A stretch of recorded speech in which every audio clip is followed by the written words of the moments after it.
Hey, what's up, everybody? I'm here to give you guys my review for WWE NXT for May 2nd, 2018. I'm doing last week's review because I didn't get a chance to watch it last week. I just did the live reactions a few seconds ago, but now I'm here to give you guys like a more review and kind of like I don't, an intellectual way of looking at it. I don't know. Analyst way. That's what I was thinking of. So let's get right into this. We had Moa Ronaldo and Percy Watson on commentary for this show. The show opened up with a Undisputed Era promo backstage, and Adam Cole gloats over his North American Championship match, and Undisputed Era talks crap to Danny Burch for getting involved in their business, and Roderick Strong talks about how tonight he's going to prove why Undisputed Era is unstoppable and take out Pete Dunn. Overall, I thought this was a good good promo segment here, gets it up. Yeah, it was good. And Bobby Fish was here too because they must have pre-taped this promo or something. But it was definitely interesting because he wasn't later on when the Undisputed Era come out, he wasn't there, so I guess he'll only be there like in the backstage promos. Like he's still gonna have somewhat of a role, but he won't be wrestling or anything like that. So, and then we had the first match on the show. It was Kairi Sane versus Shaza McKenzie. I don't think that's how you say that at all. But I'm just gonna go with it. And this was really an enhancement match here. Kairi Sane hits all the main moves on McKenzie, and she hits the elbow drop on McKenzie for the win.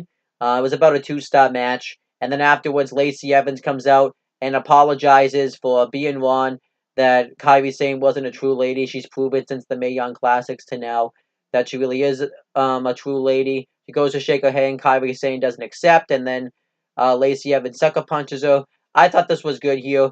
Um, it was a nice feud for the women's division in NXT because the women's division really hasn't had much screen time, and it really hasn't been the old NXT women's division that it once was. So this was a good step in going back in that direction. So I thought this was an up.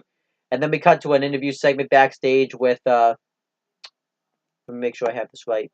Yeah, then we cut with Candice LeRae talking about how distraught she was that Johnny Gargano was in the hospital, and she talks about how she thought, how how it's just been such a roller coaster year. She thought that when she got signed to WWE with her husband Johnny Gargano, everything was going to be great, but Tommaso Ciampa keeps, you know, uh, getting in the way. I thought this was a very good promo segment, very good way for her to show concern. And then she says she has to get ready for a match tonight. So this was a good segment. Up. And then we had a tag team match. It was the Street Profits versus TM61. Decent match. I'll give it probably 2.25 stars.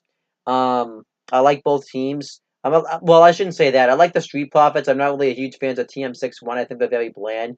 But they were good wrestlers. TM61 hit a moonsault fist drop combo.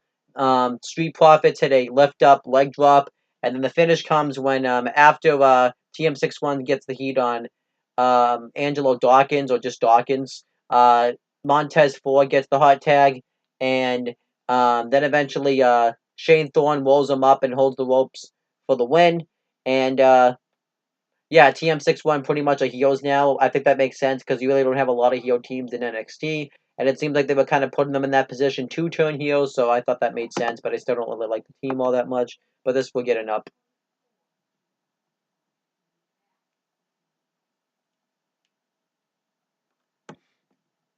And then it shows and then next,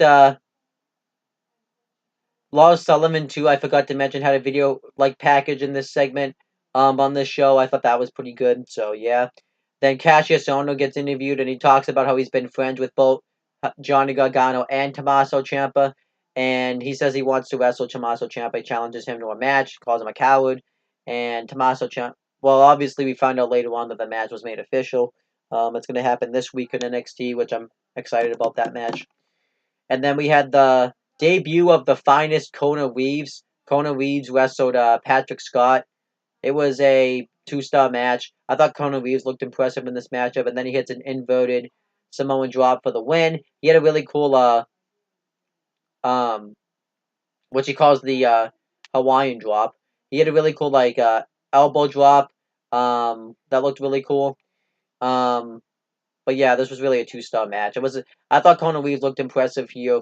Um, but yeah, it was just really weird that they're doing this gimmick because Velveteen Dream has pretty much the same gimmick, and him when he does it, it just comes off as really bland because it's just a blander version of Velveteen Dream's gimmick. So I don't know why they went with this gimmick. And then EC3, it shows a video package for him and said that he's going to make his debut to TV and turn NXT into NX3. I'm looking forward to seeing the debut of EC3 on NXT. That would be fun. So I'm happy about that. Then Dakota Kai, so that wasn't up. So then Dakota Kai gets interviewed and she talks about how everybody's in the women's division and NXT is now opened up because of all these call ups to the main roster. And then she got asked about Shayna Baszler. She doesn't want to talk about Shayna Baszler. And then Vanessa Bourne comes up and makes fun of that. Dakota Kai's been scared of Shayna Baszler, so Dakota Kai challenges her to a match, and Vanessa Bourne says she's not afraid and leaves. So obviously we know we're gonna get a match out of that. And I really haven't enjoyed any Vanessa Bourne's matches, so I'm not really interested. So this was a down. I don't really care about this. Then we have Candice LeRae versus Bianca Belair. This was a good match here, 3 stars. Bianca Belair just pressed Candice LeRae right over her head and just dropped her on the floor, which was really impressive. Candice LeRae hit a missile drop kick. She went for a tornado DDT. Belair reversed it and hit a alley-oop for the win. I actually thought this was a good match here, 3 stars. I like the fact that Candice LeRae really sold that she was distraught over the attack of Johnny Gargano, and that allowed Bianca Belair to win. So I thought that made sense, and this wasn't up. I thought this was good. Then we had the main event. It was Pete Dunne versus Roderick Strong, with Adam Cole and Kyle O'Reilly ringside, and overall, this was a really good match here. I don't know if this was better than the United Kingdom title match they had back in January, but this was very aggressive. Pete Dunne immediately hits a forearm right onto Strawn, and then he beats the crap out of Strawn. Strawn tackles him down to the ground, and Pete Dunne hits a kick from the apron. Roderick Strong hits a backbreaker on the outside, on the inside, dominates Pete Dunne for a while. Dunne hits a kick right to his shoulder. He hits a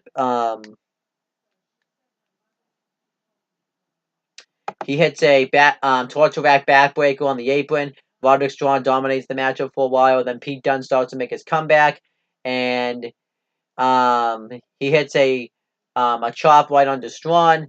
Roderick Strong hits a drape and underhook backbreaker. Dunn hits an enziguri on the corner, where Strong comes back right with an enziguri. Strong breaks Dunn breaks Strong's hand, and then eventually hits a German suplex on Strong.